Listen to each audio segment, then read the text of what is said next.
बिस्मिल्लाहिर्रहमानिर्रहीम। मैं doctor Naseem Arain ji from Chhattakot. दोस्तों, दो तीन लोगों का मैसेज आया कि जी डॉक्टर साहब पैदाइशी नबीनिया का इलाज दसो। तो दोस्तों गल ये आ, मैं ज़ाती तौर पर कोई ऐसा केस हाले तक नहीं लिया कि जेड़े लोग पैदाइशी नबीने होण और वो ठीक हो गए हों, क्योंकि मैं ज़ाती तौर पर यह समझदा है कि जी पैदाइशी बीमारियां होंदियां ने ਉਹਦਾ इलाज करना अल्लाह की कुदरत, अल्लाह के कामां च दखलअंदाजी आ। इसलिए मैं ये केस लैंदा ही नहीं।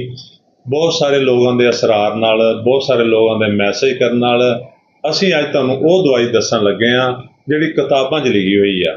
मेरा ज़ाती तजर्बा नहीं है, लेकिन बहुत सारिया किताबां 'च मटीरिया मैडिका 'च ये दवाई लिखी हुई आ और ये भी लिखा है कि पैदाइशी नबीनिया का इलाज ये नाल कीता जा सकता है। तो दोस्तों करना की आ, अगर किसी का ऐसा मरीज है कि पैदाइशी तौर पर नबीना है और उसका इलाज करना चाहता है, क्योंकि हर बंदा जिन्हों के बच्चे होंगे आ, जिन्हों के ये फर्द होंगे ने, वो चाहते हैं कि किसी ना किसी तरह ये बच्चे देखने लग पैन, इन्हों का जो नबीनापन आ वो ठीक हो जाए।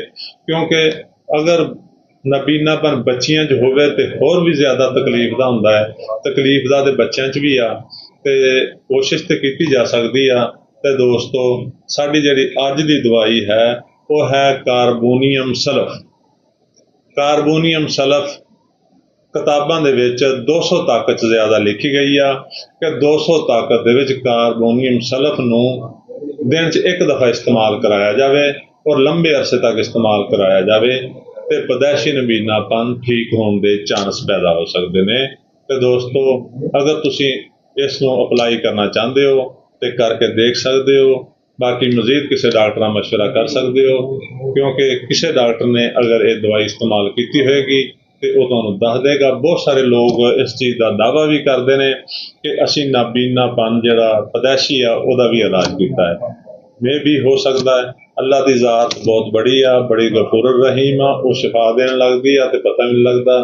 तो दोस्तों साडी वीडियो नूं लाइक ते शेयर करो ताकि वीडियो होर लोगों तक पहुँचे और उन्होंने ही फायदा हो। साडे अकाउंट नूं फॉलो कर लो ताकि तुहाडा और साडा राबता रहे। शुक्रिया, अल्लाह हाफ़िज़। दवाई का नाम दोबारा दस दिए, कार्बोनियम सल्फ 200 ताकत दे विच 5 कतरे 2 घुट पानी च पा के रोजाना पीने ने और इस दवाई नूं 3 तो 4 महीने तक मुसलसल यूज का लिखा गया वा कि इनू लंबा अरसा इस्तेमाल करो तो मरीज ठीक होने के चांस है। शुक्रिया, अल्लाह हाफ़िज़।